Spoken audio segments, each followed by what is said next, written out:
자, 153페이지예요. 등기의 유효 요건이죠. 등기가 유효가 되기 위해서 필요한 요건, 이걸 줄여서 등기의 유효 요건이라 그래요. 기본적으로 등기의 형식을 갖춰야 되겠고요. 두 번째는 실질적으로 부동산 거래하는 당사자 의도가 그 안에 등기부 안에 다 들어있어야 돼요. 그걸 실질적 요건이라고 그래요. 그래서 형식적 요건과 실질적 요건 이 두 가지로 나누는데요. 형식적이란 것은 등기의 형식이란 것은 등기법에서 정해놨죠. 따라서 등기법 절차에 맞게 등기가 갖춰져 있어야 한다. 이게 등기법에 적합해야 한다 이런 뜻이고, 실질적 요건은 이거는 거래 당사자의 의사와 일치되는 내용의 등기를 갖추어야 된다라는 것이죠. 자, 이런 내용으로는 등기의 유효 요건인데요. 자, 그러면 형식적 유효 요건에서는 기본적으로 등기법에 따르는 등기가 존재하겠죠.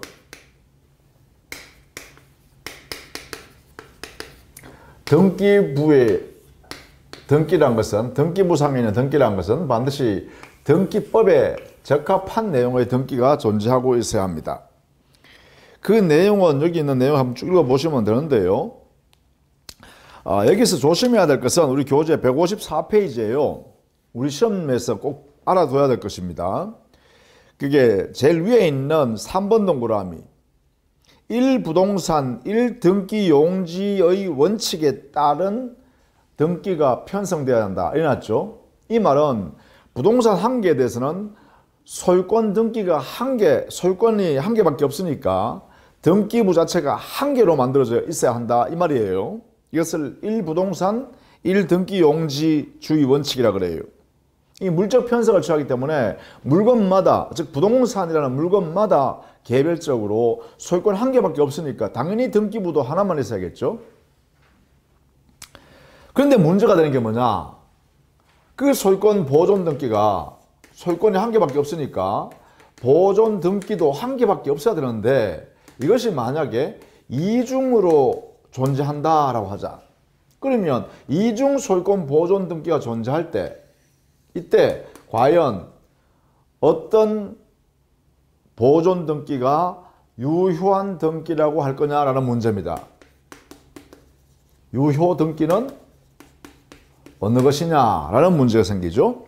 여기에 대한 판례 원리를 우리 법에서는 명시적으로 규정되어 있는 규정이 없으니까 판례 원리에 따라서 유효 등기를 정해야 되는데, 여기에 보면 표시란의 이중 등기, 이 표시란은 표제부 안에 만들어 놓은 표시란 등기를 가는데요. 그 표시란 등기는 주로 당해 부동산의 구조나 면적이나 또 주요부 이런 것들을 정해 놓은 사실관계를 거기다가 등기하는 내용입니다.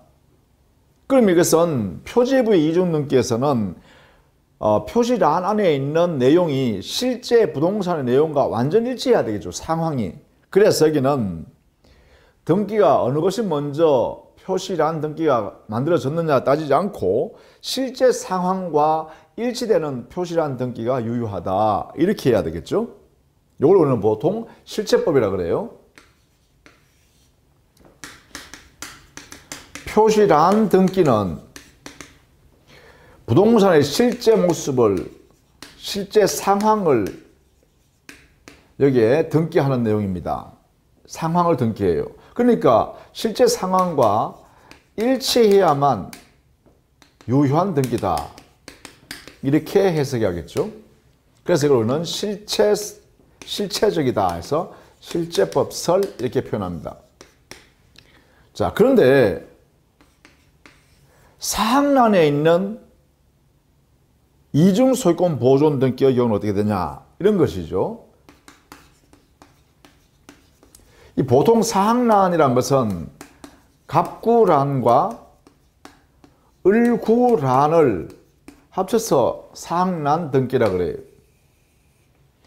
표시란 등기, 이것은 표제부에 있는 거고, 갑구란이라는 것은 갑구 있는 거고 을구라는 것은 을구에 있는 것이에요. 그래서 갑구라는 주로 소유권에 관한 사항을 등재하는 등기입니다. 을구나는 소유권 이외의 권리죠. 이외의 권리를 기재해 놓은 등기 부분을 말합니다. 이렇게. 자, 이 안에 상란에 여기에 이중 소유권 보존 등기 등이 있으면 어떻게 하느냐. 특히 상란의 이중 등기는 이중 소유권 보존 등기가 문제됩니다. 자, 여기에서 어떤 보존 등기가 유효한 등기냐에 대해서는 우리 판례가 여기 판례 여기서는 원칙적으로 먼저 이루어진 등기, 선등기가 유효한 등기가 원칙입니다. 이렇게 하는 것이 원칙이다. 그래서 나중에 후에 이루어진 보존 등기는 무효다라는 것이 원칙이에요. 이것을 꼭 알아두셔야겠죠. 등기 명인이 선등기와 후등기가 동일한 등기 명인이든 다른 등기 명인으로 선등기, 후등기가 되어 있든 간에 원칙적으로는 이렇게 선보존 등기가 유효한 등기다. 이렇게 해석합니다. 만약에 선보존 등기와 후보존 등기가 등기 명의, 즉 소유자로 등기되어 있는 명의 등기가 다르다면 선등기가 원인 무효가 됐다 그러면 후등기가 예외적으로 유효한 등기가 될 수 있어요. 그 외에는 대원칙이 선등기가 유효한 등기다. 이렇게 해석합니다. 원칙. 자, 그 내용을 거기에 정리해 두시면 좋겠습니다. 그 다음에 실질적 유효 요건에서는요, 시간적으로 불합치가 되면 처분 권능이 있는 또 처분 능력이 있는 당사자의 행위로 인하여 거래가 이루어져야만 유효한 등기가 될 수 있습니다. 따라서 이게 시간적 불일치가 될 때 기억, 당사자가 만약에 사망했다면 이때는 상속인에 의해서 이루어진다면 즉 당에 등기 이전하기 전에 당의 물권자인 당사자가 사망했다라고 하면 이때는 상속인에 의해서 등기를 이루어졌다면 이때는 유효한 등기가 될 수 있습니다. 그 다음 두 번째 니연, 당사자가 행위 능력을 상실한 경우라고 했네요. 자, 거래행위 할 때는 유효한 행위 능력자였는데 만약에 등기 넘겨줄 때는 만약에 당사자가 행위 능력이 상실된 상태다라고 하면 그때는 법정 대리인을 통해서 등기가 이루어지면 유효한 등기가 되겠죠. 디귿, 만약에 매매 계약을 하고 난 뒤에 당사자가 소유권을 다른 사람한테 팔아서 당사자가 교체되었다고 하면 이때는 다시 거래 행위를 해야 합니다. 그래야 등기를 유효하게 할 수 있죠. 자, 그런 내용을 먼저 알아두시고 155페이지 내용적 불일치 했는데요. 거기에 기억, 부분적 불일치, 양적 불일치가 있을 때는 등기의 양이 물건행위, 즉 거래행위의 양보다가 큰 경우에는 거래행위인 물건행위 한도 내에서 그 등기가 유효합니다.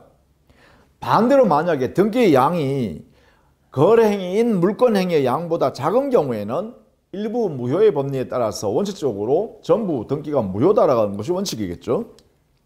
그 다음 니은의 객체가 불일치하면 원칙적으로 무효인 등기입니다.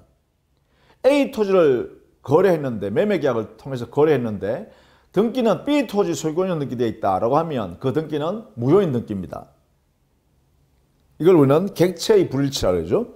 그 다음에 디귿, 등기 원인의 불일치가 있을 때는 원칙적으로 등기 원인 자체의 문제가 아니라 이때는 당사자가 일치되어 있는 상태에서 그 거래할 목적의 부동산 권리가 등기되어 있다면 유효한 등기가 됩니다. 예를 들면 증여했는데 실제로는 매매를 등기 원인에 기재되어서 소유권 이전 등기라고 되어 있다면 그 증여가 유효하게 합의되어 있다면 수증자가 거기에는 등기부에는 매수인이라고 되어 있겠죠. 그렇다면 매수인이나 수전자가 동일인이기 때문에 이 소유권은 정상적으로 이전되었다라고 할 수 있겠죠. 그러므로 이때는 유효한 등기라고 할 수 있습니다. 실체관계 부합한다 이렇게 표현할 수 있겠죠. 그 다음에 리얼, 물권행위, 즉 소유권 이전 행위라든지 이렇게 뭐 전세권 설정 행위라든지 이런 것을 물권행위라고 그러죠. 이 물권행위나 등기 원인이 부존재한 경우에는 당연히 그 등기는 무효인 등기입니다. 거래행위 자체가 무효가 되었다라고 하면 그럼에도 불구하고 등기가 이루어져 있다 하더라도 그 등기는 무효인 등기에 해당된다. 이렇게 해석해야 되죠. 자, 여기까지는 책을 한번 읽어보는 정도로 하시고요. 우리 시험에는 직접적으로 중간 생략 등기 이것을 많이 냅니다.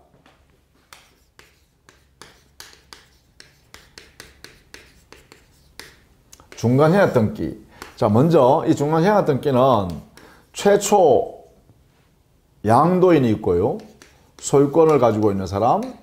그래서 을에게 매도하여 을에게 대금을 받고 당의 목적물을 넘겨주고 을이 다시 미등기 전매하는 거죠. 매도하고 이 을이 병한테 소유권을 취득해서 이전 등기한 다음에 넘겨줘야 되는데 여기에 있는 갑으로부터 소유권 등기를 직접 병한테 이렇게 넘겨주면 이렇게 이때 최종 양수인인 병이 취득한 이 등기는 중간 생략 등기가 되었다. 이렇게 해석합니다. 왜냐하면 중간에 거래한 을의 소유권 등기가 생략된 상태에서 최초 양도인에서 최종 양수인 앞으로 이렇게 이전 등기가 됨으로써 이 최종 양수인의 등기는 중간이 생략되어 있는 상태에서 등기가 되었다. 그래서 이 등기가 바로 중간 생략 등기다. 이렇게 되겠죠. 자, 모습 알아두셔야겠죠. 뭐 이것을 우리는 최초 양도인 이렇게 하기도 하고 최초 매도인이라고 하기도 하고 중간에 끼는 사람을 우리는 중간자 이렇게 표현합니다. 중간자. 그 다음에 제일 마지막에 산 사람을 우리는 최종 양수인 이렇게 하기도 하고 최종 매수인 이렇게도 무방하겠죠. 그래서 우리는 중간 생략 등기란 것은 중간에 끼어 있는 중간자 등기 없이 최초 매도인 또는 최초 양도인으로부터 최종 매수인 또는 최종 양수인 앞으로 직접 이전 등기가 이루어졌을 때 이 최종 양수인 매수인이 취득하고 있는 이 등기가 바로 중간 생략 등기다.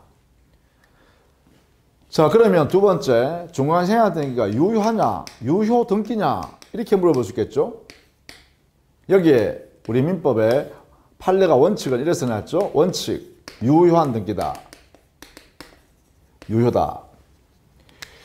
유효다. 왜 그러냐 하면 갑과 을이 매매계약이 유효하게 이루어졌고 또 을과 병 사이 매매계약이 유효하게 이루어졌어요. 채권행위로서. 그래서 소유권 넘겨줄 의사의 합치가 있었다는 것이죠. 그리고 을은 대금을 지급하고 당의 목적물을 가져오고 을은 다시 매도하여 병한테 대금을 받고 당의 목적물을 넘겨줬다면 이 병이라는 사람은 소유권 취득할 적법한 지위에 있죠. 소유권 취득할 정당한 지위에 있다는 말이죠. 따라서 이 사람 앞으로 소유권 등기가 이루어지면 이 소유권 등기는 바로 실체관계에 소유권 정당하게 취득할 그러한 관계를 가지고 있는 당사자에게 소유권자라고 등기됐다라는 면에서 그 등기는 부합된다 이렇게 하겠죠. 이걸 우리는 실체관계 부합, 함으로 이렇게요. 실체관계 부합함으로 유효한 등기다 이렇게 해석하는 게 이게 판례입니다. 이렇게. 다만 우리 판례에서 우리가 토지거래 허가구역 있죠.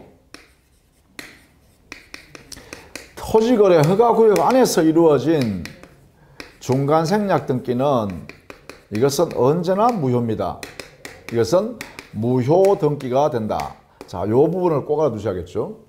토지거래 허가구역 안에서 이루어진 중간 생략 등기. 자, 토지거래 허가구역으로 지정하는 취지는 당의 토지의 지가가 폭등하는 것을 제한하려고 그것을 규제하기 위해서 만드는 제도죠. 그런데 중간 생략 등기가 이게 허용되면 중간에 있는 사람들이 등기하지 않고 거래함으로써 여러 번 거래함으로써 당의 토지의 집가가, 즉 땅값이 마구 튄다는 거예요. 막 폭등하기 쉽다는 것이죠. 이게 허용되면. 그래서 이것을 인정해 줘서는 안 되겠다는 취지에서 토지거래허가구역 안에서 중간생약 등기하는 경우에는 어떤 경우에도 이 등기는 무효인 등기다라고 우리 법원은 판단한다. 자, 이 부분은 꼭 알아두셔야겠죠. 이렇게. 자, 그러면 세 번째, 여기에 최종 매수인이 최초 매도인한테 직접 나한테로 등기를 직접 넘겨주세요라 할 수 있는 경우, 어떤 경우냐, 그죠? 최종 매수인, 최종 매수인이 최초 매도인한테 또는 최초 양도인한테 이렇게 직접 자기 앞으로 소유권 이전 등기를 청구할 수 있는 권리가 있는 데는 경우는 언제나 이렇게 행사할 수 있는 경우. 자, 이렇게 하기 위해서는 반드시 이 권리가 있는 데기 위해서는 이게 필요하다. 3자의 합의가 필요하다. 합의가 요건이다. 자, 이것을 꼭 알아두셔야 돼요. 직접 등기 청구권, 즉 최종 매수인이 또는 최종 양수인이 최초 매도인 또는 최초 양도인에게 직접 등기를 내한테 넘겨라고 할 수 있는 것은, 이렇게 청구할 수 있는 것은 이렇게 해요. 3자의 합의가 있어야 한다. 이게 요건이다. 그럴 때 이 청구권이 인정된다. 그럼 여기 3자 합의는 어떤 말이냐 하면 최초 매도인과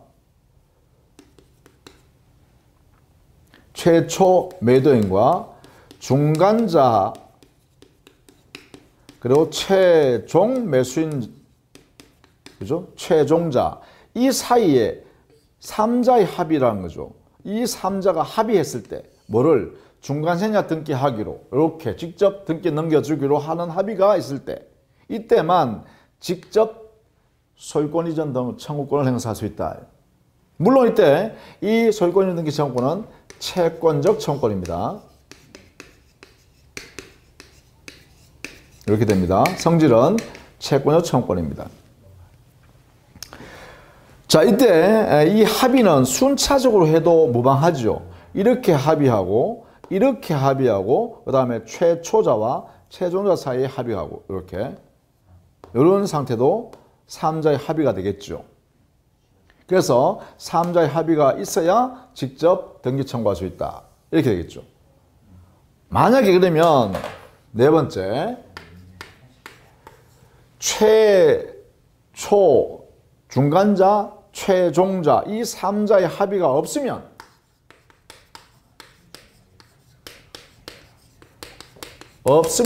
등기를 어떻게 하는가? 등기 실행하는 방법. 실행은 어떻게 하는가? 이걸 알아야겠죠. 이때는 중간자를 대위해야 됩니다. 최종 매수인이, 최종자가 중간자를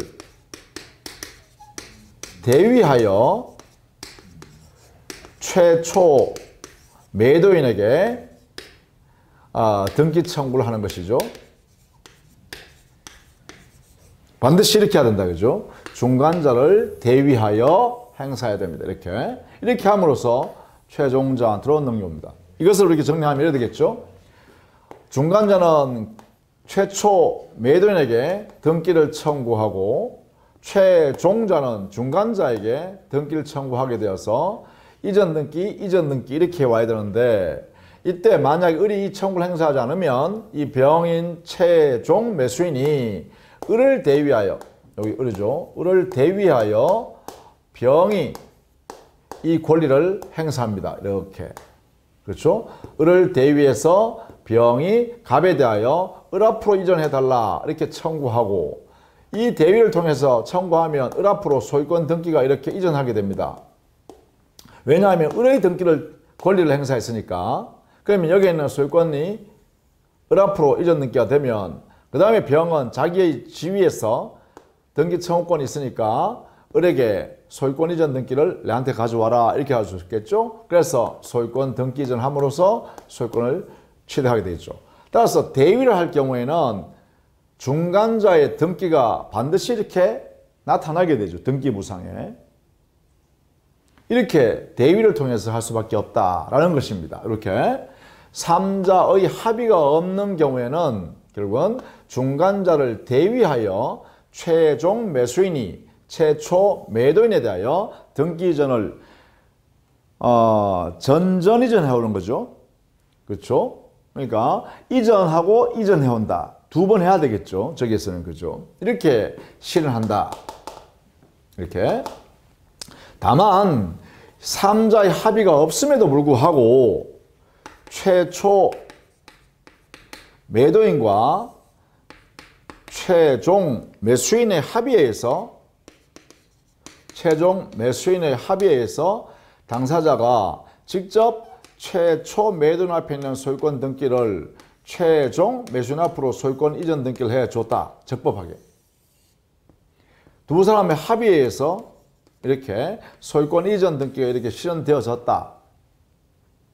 3자의 합의가 없음에도 불구하고 그럼 이것은 최초 매도인이 최종 매수인의 요구에 응해서 해줬다는 것이죠. 합의가 없음에도 불구하고. 그렇다면 이때 이 소유권 등기는 실체관계에 부합하는 상태이기 때문에 유효한 등기가 됩니다. 부합이므로 3자의 합의가 없이 소유권 이전 등기가 최종 매수인 앞으로 이렇게 넘어와 있다면 유효 등기가 되고 따라서 최종 매수인은 소유권을 취득한다. 이렇게 되겠죠? 이렇게 정리합니다. 자, 이걸 이제 우리는 중간생략 등기라고 한다라는 것이죠. 자, 이렇게 정리를 좀 해 두시면 좋겠다. 그게 155페이지 하단에 있는 내용들입니다. 중간생략 등기에 관한 내용들 꼭 정리를 좀 해 두시면 좋겠죠. 자, 그 다음에 156페이지 가면 동그라미 4번 무효 등기의 유용을 보겠습니다. 무효 등기의 유용. 자, 무효 등기 유용. 이것은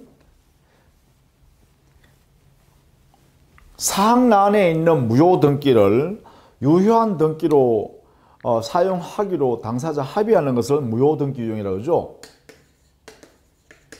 무효 등기를 유용한다. 그래서 무효 등기를 유용한다는 말은 유효한 등기로 사용한다. 이것을 인정하는 제도죠. 이렇게 유용. 자, 그러면 이때 이 무효 등기 유용하기 위해서는 어떨 필요가 있는가? 어떤 요소가 필요하냐 하면 첫 번째, 이 무효 등기는 첫 번째 사항란에 써 있는 무효 등기이어야 합니다. 따라서 표시란 무효 등기는 이것은 유용할 수가 없습니다. 유용이 안 된다. 이걸 알아두셔야죠. 사항란 안에 있는 것. 사항란이라는 것은 이렇게 했죠. 갑구란과 을구란이라고 했죠. 이 안에 있는 권리에 관한 등기가 무효인 등기로 존재할 때 유용을 할 수 있다. 첫 번째. 두 번째는 하나 더요. 이 유용 합의할 때까지, 합의 시까지 등기상에, 그 무효 등기에 있는 존재하는 등기상에 이해관계에 있는 제3자가 나타나 있지 않아야 합니다. 의 제3자가 없어야 합니다. 등기상에 나타나 있으면 못한다는 것이죠. 이 제3자가 등기부상에 없어야 한다. 그럴 때 당사자는 유용에 합의할 수 있다. 이런 이야기죠. 여기에 종전의 건물을 철거하고 이 소유권, 건물의 소유권 등기를 지금 보존 등기가 되겠죠. 이 등기를 철거 후에 그 토지 위에 있는 신축 건물을 이렇게 지었을 때요. 이 신축 건물의 이 보존 등기를 이렇게 유용하는 것은 안 됩니다. 이 안 되는 이유가 왜 그러냐 하면 바로 여기에 해당되기 때문에 그렇습니다. 이 건물 철거된 이 건물의 소유권 등기를 신축 건물의 소유권 등기를 유용하려면 여기에 있는 이 건물의 표시란 등기부터 유용을 해야 됩니다. 그런데 표시란 등기는 유용할 수 없죠. 유용할 수 없으니까 철거된 건물의 등기를 신축 건물의 등기, 여기에 소유권 등기로 이렇게 유용하는 것은 허용되지 않는다. 이렇게 하겠죠. 그 전제가 바로 표시란부터 유용해야 되기 때문에 그렇다. 이런 이야기입니다. 그래서 우리 교재는 157페이지에 거기에 상단에 세 번째 줄에 있습니다. 즉, 멸실된 건물과 신축된 건물이 위치나 기타 여러 가지 면에서 서로 같다고 하더라도 그 건물이 동일한 건물이라 할 수 없으므로 신축 건물의 물권 변동에 관한 등기를 멸실 건물의 등기부에 등재하여도 그 등기는 무효다. 따라서 멸실 건물의 등기를 신축 건물의 등기로 전용할 의사의 합치가 있다 하더라도 허용될 수 없다. 따라서 이것은 무효인 등기다라는 것이죠. 이게 안 된다는 것이다. 이렇게 정리해 두시면 되겠습니다. 이게 바로 등기의 효력 요건에서 우리가 알아둬야 할 내용 중에 대표적인 것이다. 이렇게 보시면 되겠죠. 자, 그 다음에 등기의 효력입니다. 등기의 효력. 자, 이렇게 해서 유효권을 갖춘 등기가 갖추어져 있다라고 하면 어쨌든 간에 등기의 형식 요건을 갖추었고 등기가 존재한다라고 하면 등기에는 일정한 효력이 발생하는데 여기서 이 등기에는 가등기도 있고 본등기도 있죠. 가등기에는 원칙 실체법상의 효력이 아무것도 없습니다. 가등기 상태일 때는 가등기인 경우에는 아무런 효력이 발생하지 않는다. 따라서 그 가등기가 되어 있는 그 등기부상에 무효인 등기가 존재하더라도 가등기를 가지고 있는 가등기권자가 그 무효인 등기 명인한테 등기 말소해라 라고 하는 권리를 행사할 수도 없습니다. 왜냐하면 가등기에서는 아무런 실체법상 효력이 발생하지 않기 때문에 그렇습니다. 자, 우리 157페이지에요. 가등기에는 청구권 보존의 가등기와 담보 가등기가 있는데 청구권 보존의 가등기가 본래 모습의 가등기, 소유권 이전 받을 수 있는 채권인 소유권 이전 청구권이라는 권리를 등기부에 나타내려면 가등기 형태로 나타낼 수 있다는 것입니다. 이러한 가등기인 상태일 때는 청구권 보존을 위해서 보호하기 위해서 가등기에 둔다라는 의미입니다. 담보 가등기는 우리가 가등기 담보 등에 관한 법률에서 담보권의 성질을 가지고 있는 내용이 가등기에 들어있다라는 면에서 담보 가등기라고 하고 그 담보 가등기에서 나타나는 물권은 뭐냐? 바로 가등기 담보 물권입니다. 그러니까 그 담보권을 담고 있는 가등기는 실체가 있죠. 담보 물권이니까. 그래서 가등기 자체에서는 여기에 실체법상 아무 효력이 없다라는 것은 바로 청구권 보존을 위한 가등기를 말합니다. 이것은 아무런 실체법상 효력이 없습니다. 그러나 담보 가등기는 담보 가등기는 이 가등기 안에 담보 물권이 포함되어 있으므로 이 안에는 담보 물권의 실질적 효력이 실체가 존재한다. 이것이 인정된다. 이렇게 해야 되겠죠. 담보 물권으로서의 실체적 효력이 인정된다. 그래서 담보 물권이니까 자기 채권을 회수하는데 경매권 행사할 수도 있고 우선 변제를 받을 수 있는 효력도 있고 이런 효력이 여기에는 들어간다는 것이죠. 그래서 이게 실체법상 아무런 효력이 없다라고 하는 가등기는 청구권 보존을 위한 가등기를 말한다. 이렇게 해석해 주시면 되겠고 그것이 우리 교재는 157페이지 하단에요. 가등기 효력을 한번 봅시다. 본등기의 가등기에서 본등기를 하기 전이라면 가등기인 채로의 효력인데 이것은 아무런 효력이 없다. 아무런 효력이 없다. 추정력도 없고 뭐 인정해 줄 근거가 아무것도 없다. 심지어 소유권 이전 청구권의 가등기 이렇게 돼 있어도 그 소유권 이전 청구권이라는 권리가 존재하겠다라는 이러한 효력도 안 생깁니다. 자, 그것을 꼭 알아두십니다. 그 다음에 158페이지에 가면 니은 본등기 후의 효력이 있죠. 이것만 좀 알아두시죠. 자, 청구권 보존을 위한 가등기를 했다가 이 청구권 보존을 위한 가등기에서 본등기를 실행하게 됩니다. 자, 소유권 이전 청구권의 보존을 위해서 가등기를 해뒀다가 이 가등기에 기해서 본등기를 실행했다라고 하면 두 가지 면을 알아두셔야 됩니다. 하나는 본등기 하면 그때부터 본등기 시부터 물권을 취득합니다. 변동이 생기죠. 그래서 물권의 발생 시점은 본등기 시부터니까 이것은 장래효입니다. 그런데 이 본등기 자체, 본등기의 순위는 이것은 가등기 시에 부여한 순위로 소급해서 그 본등기 순위가 정해집니다. 그러면 이 본등기 순위에 관해서는 소급표가 인정됩니다. 가등기 할 때 부여한 순위가 바로 본등기 순위가 되기 때문에요.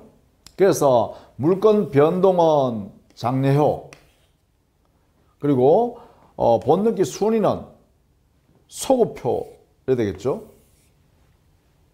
이 내용을 반드시 알아두셔야 합니다.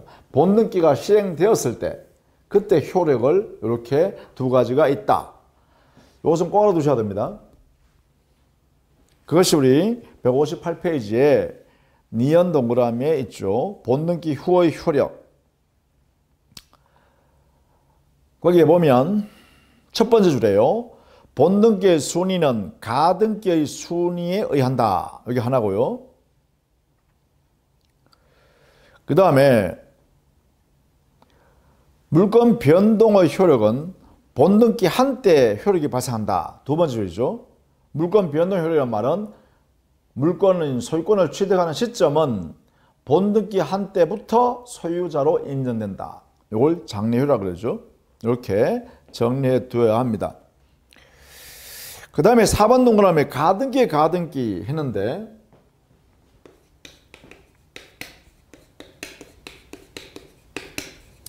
가등기가 되어 있는 소유권 이전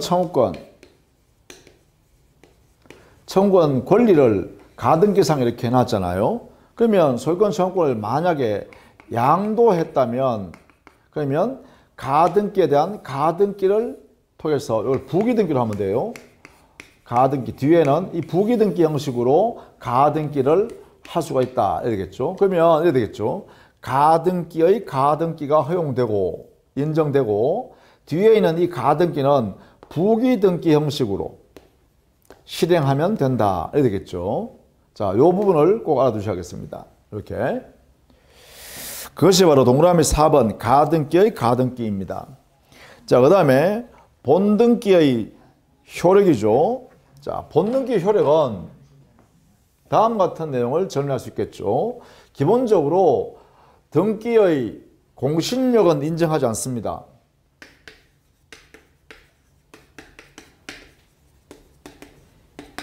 여기서 인정되지 않는 것은 뭐냐? 등기의 공신력은 인정하지 않습니다. 이것은 인정되지 않는다. 무효인 등기를 아무리 믿고 거래했더라도 그 믿은 사람을 보호해주는 힘이 그 등기부에서 나타나지 않는다.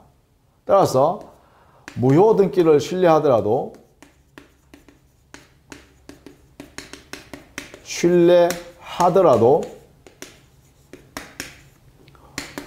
보호받을 수 없다. 권리를 취득할 수 없다 이 말이죠. 무효 등기를 아무리 신뢰하더라도 권리를 취득할 수 없다라는 뜻입니다. 이게 등기의 공신력은 우리 민법상 허용되지 않는다. 이런 거죠. 갑이라는 사람이 소유권 등기를 가지고 있는데 이 사람은 실제로 소유권 없는 사람으로서 무효인 등기를 가지고 있는 사람이네요. 이렇게. 그런데 등기를 가지고 있으니까 이걸 믿고 거래했어요. 을이라는 사람이 이것을 믿고 신뢰하에 매수하여 소유권 이전 등기를 이렇게 했다 하면 여전히 을은요 아무리 신뢰했지만 이 소유권은 자기가 취득할 수 없다 이 말이죠. 그 이유가 이 무효인 등기를 아무리 신뢰하더라도 소유권을 인정해 주지 않는다. 이걸 우리는 등기에 공신력이 없으므로 이게 없으므로 소유권 취득하지 못한다 이렇게 표현하는 거죠. 자, 요 의미를 꼭 알아두시고요. 나머지 158페이지 동그라미 1번 권리 변동적 효력, 권리 창설적 효력 186조에 근거하면 등기하면 권리를 취득하죠. 부동산 물건을 취득하죠. 이걸 우리는 권리 창설적 효력 또는 권리 변동적 효력 인정됩니다. 그 다음에 동그라미 2번 대항적 효력. 대항력이라고 하는데 등기의 대항력이라는 것은 대표적인 게 이런 게 있죠. 임차권, 부동산 임차권에 대항력 부여하는 게 바로 등기죠. 또 지상권에서 지료 등기하면 그 지료 받을 수 있는 권리가 제3자한테 주장할 수 있기 때문에 대항력이 발생하죠. 이런 면에서 이렇게 등기하게 되면 그 등기에 의해서 제3자한테 등기 내용을 주장할 수 있는 힘이 생긴다. 이게 바로 대항력입니다. 인정됩니다. 3번 순위 확정력도 있고요. 등기부에 순위를 확정해서 적어 넣는다 이 말이죠. 그 다음에 4번 등기에는 추정력도 있습니다. 본등기에는 추정력도 인정된다. 이 추정력이란 것은 어떻게 해요? 등기된 내용대로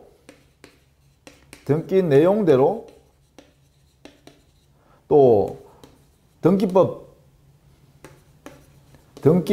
절차에 따라 적법 절차로 등기 유효인 것으로 등기 요 내용대로 사항을 인정한다. 인정해 둔다. 일흥. 자, 일흥 등기 내용에 등기 기재되어 있는 내용대로 그러한 내용이 유효하게 존재한다고 인정. 또 등기법에 따라서 적법 절차에 의하여 등기 사항이 등기되어 있다고 인정. 이렇게 하는 것을 일흥 인정한다 해서 잠정적으로 인정하는 것이죠. 따라서 여기는 추정이란 말은 추정. 이러한 내용이 인정하는 내용을 부정하는 자가 입증해야 된다라는 것이죠. 부정하는 자가 입증 책임을 진다. 그러니까 등기부에 있는 내용을 부정하는 사람이 입증해야 되고 등기법 절차에 따라서 등기가 이루어지지 않았다라고 하는 사람이 입증해야 되는 그러한 힘이 바로 추정력 때문에 생기는 것입니다. 등기 추정력. 그래서 추정의 내용은 내용의 추정과 절차의 추정을 말한다. 이렇게 보시겠죠. 등기 내용을 그대로 인정해 주겠다는 추정. 절차도 적법한 절차에 따라서 이루어졌다고 추정. 일단 인정해 놓으니까 부정하는 자가 입증하게 되면 번복할 수 있죠. 이게 추정입니다. 추정이라는 의미가 바로 번복이 가능하다. 입증 책임을 다하면 이래 되겠죠. 자, 그런 내용으로서 우리 교재는 159페이지에 추정력의 범위에서 물적 범위. 물적범위라는 것은 말 그대로요. 절차의 적법을 인정하고 등기 내용에 기재한 사항을 인정하는 것이다. 이거죠. 그 다음에 인적 범위는 사람에 대한 범위인데요. 직전 거래한 직전 권리자한테도 추정력이 미치고 제3자한테도 추정력이 미친다라는 것이죠. 그리고 이 추정력은 이익으로도 추정되고요. 이익 또 불이익으로도 추정됩니다. 모두 추정됩니다. 즉 소유자가 등기되어 있으면 소유권을 가지고 있다. 그 재산권자다. 소유자라고 추정될 뿐만 아니라 소유권을 가지고 있다고 추정되니까 세금도 부과한다. 그럼 세금 내야 되면 불이익으로 추정되는 것이죠. 그래서 추정을 알면 이익으로 추정되고 불이익으로도 추정받는다. 이렇게 해석합니다. 다 인정한다. 자, 그런 내용으로 보시고 여러분 정리를 해 두시면 좋겠습니다. 그 다음에 160페이지 가면 거기에 디귿 동그라미 특수한 등기의 추정력 있죠. 거기에 A. 통상의 소유권 보존 등기의 추정력은 A. 미약하다. 이렇게 해놓으시면 바랍니다. 미약하다. A. 통상의 소유권 보존 등기는 이거의 추정력은 아주 약합니다. 따라서 실제 민법상으로 실제 소유자로 인정되지 않는 사람이 소유권 보존 등기 명의자로 존재하면 실제 소유자가 야, 너 소유권 등기돼 있지만 너 이거 네가 아니잖아 라고 해버리면 이 소유권 등기의 보존 등기를 가지고 있는 등기 명의자는 자기가 민법상으로 그 당의 목적물을 직접 건설한 또는 신축한 당사자가 아니라면 그 추정력이 깨져버린다는 거예요. 그래서 A.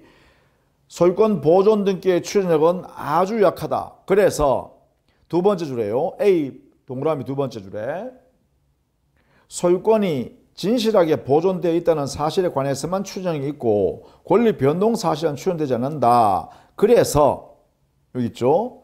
네 번째 줄에 부동산 전 소유자가 당해 부동산에 관하여 격려된 소유권 보존 등기 명인에 대해서 양도 사실을 부인해버리면 그 보존 등기 추정력이 깨진다. 이랬죠. 이게 뭐냐면 갑이 이 건물을 신축했어요. 신축하고 미등기 상태로 이 건물을 을한테 팔았어요. 양도. 그래서 이 을이라는 사람이 양수인이 됐어요. 그러면 이 사람은 소유자인 신축을 했기 때문에 미등기여도 187조에서 갑이 소유권 취득해버립니다. 그러면 이렇게 양도인 갑이 자기 소유물을 미등기 상태로 당의 목적물을 팔고 을이 이 건물의 소유권 등기가 없으니 소유권 보존 등기를 자기 명의로 이렇게 양수인이 이렇게 했다는 거예요. 근데 만약에 이 갑이라는 사람이 나중에 이 양도 사실을 부정해버리면 그러면 이 소유권 보존 등기에서의 소유자로 을이 소유자라고 되는 것을 소유자 을이라는 이런 사실에 대해서 이게 추정력이 깨진다.